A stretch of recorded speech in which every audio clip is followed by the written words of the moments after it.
नमस्कार सभी को। दोस्तों, आई होप अभी तक आपने इंदौर के मंत्री जी का वो वीडियो देख लिया होगा, जहाँ पे वो पत्रकार को अपने ज्ञान, अपनी शिक्षा का परिचय दे रहे हैं। जनता की मौत पे जो सवाल पूछा जा रहा है, उसको फोकट का बता रहे हैं और जवाब में घंटा कह रहे हैं। और ये केवल बदतमीजी नहीं है, ये वो अहंकार है, जो अक्सर जनता के वोटों से खरीदी गई कुर्सियों पर बैठ कर आता है। तो आज नेताजी की इस जुबान, इस लैंग्वेज के भरोसे हम इंदौर की एक दूसरी पिक्चर देखने की कोशिश करेंगे। आपको पता है, इंदौर पिछले 8 सालों में देश का सबसे स्वच्छ नगर होने का तमगा अपनी छाती पे लगाए घूम रहा है। लेकिन 1 हफ्ते के भीतर जो दाग उसके ऊपर लगा है ना, उसने इस सारे अवार्ड की पोल खोल दी है। भागीरथपुरा इलाके में नगर निगम की पाइपलाइन से मौत की सप्लाई हो रही है। दूषित पानी पीने से लोगों की जान चली गई। लेकिन सरकार का और मंत्री जी का घमंड देखिए कि इतने गंभीर संकट में, जहां तो कायदे से इनका इस्तीफा होना चाहिए, पूरी की पूरी सरकार रद्द होनी चाहिए, वहां पे एनडीटीवी के एक वरिष्ठ पत्रकार अनुराग द्वारी ने जब मध्य प्रदेश के कैबिनेट मंत्री कैलाश विजयवर्गीय से सवाल पूछा, तो जवाब में पता है क्या मिला? घंटा। और सवाल को बताया फोकट। और मंत्री जी के लिए ये फोकट का सवाल तो है ही, वरना तो आप सोच के देखो, पीने वाला सप्लाई का पानी साफ नहीं आ रहा है, उसमें से बदबू आ रही है। इसकी शिकायत तो भागीरथपुरा की जनता 3-4 महीने से कर रही है। पार्षद से लेके विधायक तक, विधायक से लेके मंत्री तक, किसी की कानों में जू तक नहीं रेंगा है, तो जाहिर सी बात है सवाल फोकट का ही रहा होगा। इन नेताओं ने देश का मजाक बना के रखा है, जहां से सप्लाई का पानी, पीने का पानी जा रहा है, उसके ऊपर ये लोग पब्लिक टॉयलेट बनवा दे रहे हैं। इतनी लापरवाही का आलम है। और जब उसमें लीकेज होता है, मल मूत्र का पानी सीधे लोगों के घरों में जा रहा है, और सवाल तो फोकट का है ही है। खैर, मंत्री जी को सवाल भले फोकट का लगा हो, लेकिन सबको ये सवाल फोकट का नहीं लग रहा है। जाके जरा मंत्री जी भागीरथपुरा की तंग गलियों में जो मातम पसरा है, उसमें ये बोल के देखें कि ये सवाल तो फोकट का है। राष्ट्रीय मानवाधिकार आयोग ने इस पर खुद सुओ मोटो लेते हुए राज्य के मुख्य सचिव को नोटिस थमाया है। आयोग ने स्पष्ट पूछा है कि क्या ये मानवाधिकारों का खुला उल्लंघन नहीं है? पर मुझे लग रहा है कि मानवाधिकार आयोग को ये लेटर मंत्री जी जो कैलाश विजयवर्गीय हैं, उनको भी भेजना चाहिए था। तो जवाब आता कि क्या ये फोकट का सवाल पूछ रहे हो मानवाधिकार वालों?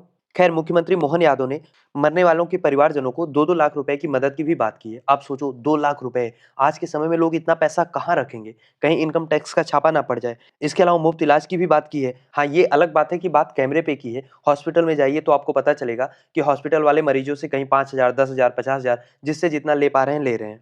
और इस पे जब रिपोर्टर सवाल पूछ ले, तो मंत्री जी का जवाब किसी लोकतांत्रिक नेता जैसा नहीं, निरंकुश शासक की तरह है। अनुराग द्वारी ने जब पलटकर तमीज याद दिलाने की कोशिश की मंत्री को, तो मंत्री जी के समर्थकों ने अलग से पत्रकार को धमकाने की कोशिश की। सोशल मीडिया पर जब ये वीडियो आग की तरह फैल गया, तब जाके विजयवर्गीय को होश आया कि अरे, मुझसे तो गलती हो गई, मैंने गलत भाषा का प्रयोग कर दिया। उन्होंने इस पे खेद प्रकट किया और तर्क क्या दिया है पता है? तर्क ये दिया है कि दिन भर की थकान की वजह से, जनता की चिंता में वो इतना भावुक थे कि उनके मुंह से अपशब्द निकल गया। अच्छा हुआ ये हमारे प्रधान सेवक की तरह 18-18 घंटे काम नहीं करते, वरना तो फिर ये रिपोर्टरों को माँ बहन की गालियां देते। खैर, यहाँ पे मामला केवल भाषा का नहीं है। अगर आप इसके अंदर भी जाके देखो, तो आपको लगेगा कि मध्य प्रदेश की आर्थिक और प्रशासनिक हालत कितनी जर्जर हो चुकी है।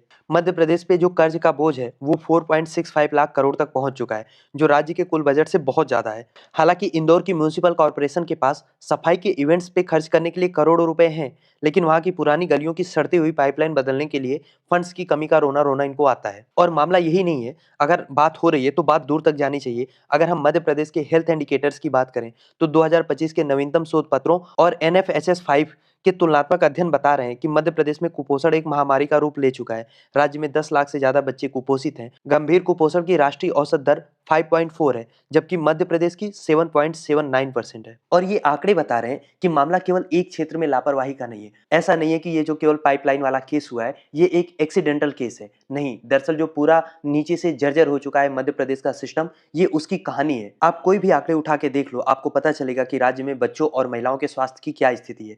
जब 57% महिलाएं एनीमिया से पीड़ित हों, तो आप वहां पे स्वस्थ समाज की कल्पना कैसे कर सकते हैं? इसीलिए मैं आपसे कह रहा हूं कि इंदौर की जो घटना हुई है, वो बस इसी लचर स्वास्थ्य व्यवस्था का एक छोटा सा हिस्सा है। और इंदौर को तो खैर वैश्विक स्तर पे मॉडल सिटी के रूप में पेश किया जाता है। जब उसकी ऐसी हालत है, तो आप सोचो देश के बाकी हिस्सों की क्या हालत होगी। जब विदेशी डेलीगेट भारत आते हैं, तो उन्हें हम इंदौर दिखाते हैं, और जब यही डेलीगेट्स न्यूज में देखते होंगे कि उसी इंदौर में सीवेज का पानी पीने के पानी के साथ मिक्स किया जा रहा है, लोग मर रहे हैं, तो अब सोच के देखो वर्ल्ड लेवल पे हमारी क्या साख बचती होगी। क्या स्वच्छ भारत केवल शौचालय बना देने से, दीवारों को पेंट करने से कंप्लीट हो जाता है, या इसमें शुद्ध पेयजल की भी गारंटी शामिल होनी चाहिए? और वैसे भी टॉयलेट बनाए कहाँ जा रहे हैं? जहां से पीने वाले पानी की पाइपलाइन जा रही है, उसके जस्ट ऊपर। ऐसे तो हम विश्व गुरु बनेंगे। ग्लोबल सस्टेनेबल डेवलपमेंट गोल्स में clean water and sanitation number 6 पे आता है, और हम उससे 600 किलोमीटर दूर हैं। वैसे वापस से हम कैलाश विजयवर्गीय साहब जो मंत्री हैं, इनके इतिहास को भी जरा देख लेते हैं। ये कुछ विवादों से कम नहीं रहे हैं। 2019 में इनके बेटे आकाश विजयवर्गीय का बल्ला कांड हो, या 2015 में पत्रकार अक्षय सिंह की मौत पर उनका जो विवादास्पद बयान था, वो बता रहा है कि इनके मुंह से जो निकला है ना, वो एक्सीडेंटल नहीं है। हर बार इनके ऊपर सत्ता का घमंड सर चढ़ के बोल रहा है। इन्हें लगता है कि सिस्टम इनका है, इनका कोई कर क्या लेगा। विपक्ष ने इस बार भी इनके इस्तीफे की मांग की है। कांग्रेस नेता जीतू पटवारी और पवन खेड़ा ने इसे सत्ता का नाश करार दिया है। लेकिन बड़ा सवाल यह है कि भाजपा का नेतृत्व ऐसे किसी भी व्यवहार पे बीजेपी के लीडर छोड़ो अपने कार्यकर्ता पे भी कार्रवाई करता हुआ नहीं दिखता है। तो ये तो मंत्री साहब हैं, वो भी ऐसे मंत्री जो अमित शाह जी के काफी करीब हैं, तो इनके इस्तीफे का तो कोई सवाल ही नहीं उठता। इन्होंने माफी मांग ली, वो भी जनता के ऊपर बहुत बड़ा एहसान कर दिया। खैर, इस पूरी कहानी में, इस पूरे घटना में अनुराग द्वारी की भूमिका भी काबिले तारीफ है, क्योंकि आज के दौर में जब मुख्य धारा की मीडिया प्रवक्ता की भूमिका में नजर आता है, तब फील्ड पर जाकर जनता के बीच में सवाल पूछना, जनता का सवाल पूछना किसी जोखिम से कम नहीं है। वैसे अनुराग द्वारी एनडीटीवी के रिपोर्टर हैं। आपको पता है एनडीटीवी के मालिक कौन है? अडानी समूह। यहाँ पे ये भी देखना दिलचस्प होगा कि आने वाले समय में ये मामला ठंडा होता है तो एनडीटीवी अनुराग द्वारी जैसे ईमानदार पत्रकारों का साथ देता है या उनको बाहर का रास्ता दिखाता है, क्योंकि ऐसे एग्जाम्पल हमने पास्ट में देखे हैं। जब पत्रकार हो या एंकर हो, जब उसने सत्ता से सवाल पूछा, खासतौर पर भाजपा से सवाल पूछा है, तो उसकी कीमत या तो उसे नौकरी से चुकानी पड़ी है या तो सवाल पूछने का जो अपना रवैया है वो चेंज करना पड़ा है। तो फाइनली जो मैंने आपको स्टार्टिंग में कहा कि सवाल यहाँ पे केवल कैलाश विजयवर्गीय की भाषा का नहीं है, सवाल उस सिस्टम का है जहाँ 35 साल तक सत्ता में रहने के बावजूद भारतीय जनता पार्टी मध्य प्रदेश के लोगों को पीने का शुद्ध पानी नहीं दे पा रही है। सवाल उस सोच का है जहां एक नागरिक की मौत को फोकट का मुद्दा मान लिया जा रहा है। फिर इंदौर की ऐसी सफाई का क्या फायदा अगर सफाई के नीचे मौत का सीवेज बह रहा हो? क्या हम इसे स्मार्ट सिटी कह सकते हैं? क्या आप और हम अपने शहर में ऐसा स्मार्ट सिटी चाहेंगे जहां सवाल पूछने पर, लोगों की मौत पर आपको घंटा जैसा जवाब मिले? ये जवाब इसलिए मिल रहा है क्योंकि मंत्री जी को एकदम बेसिक नहीं पता है लोकतंत्र का, कि लोकतंत्र में जनता मालिक होती है, मंत्री केवल सेवक होता है। लेकिन जब सेवक खुद को भगवान समझने लगे तो समझ लीजिए कि लोकतंत्र खतरे में है। अब मेरा सवाल आपसे है कि आपको क्या लगता है, क्या नेताओं की बदतमीजी को थकान या भावुकता मानकर माफ कर देनी चाहिए, या जनता को नेताओं के काम के आधार पर, उनके व्यवहार के आधार पर हिसाब मांगना शुरू करना चाहिए? तो भी आपकी राय है, लिखिए उसको कमेंट बॉक्स में। और अगर अभी तक आपने चैनल को सब्सक्राइब नहीं किया है तो चैनल को सब्सक्राइब भी करिए।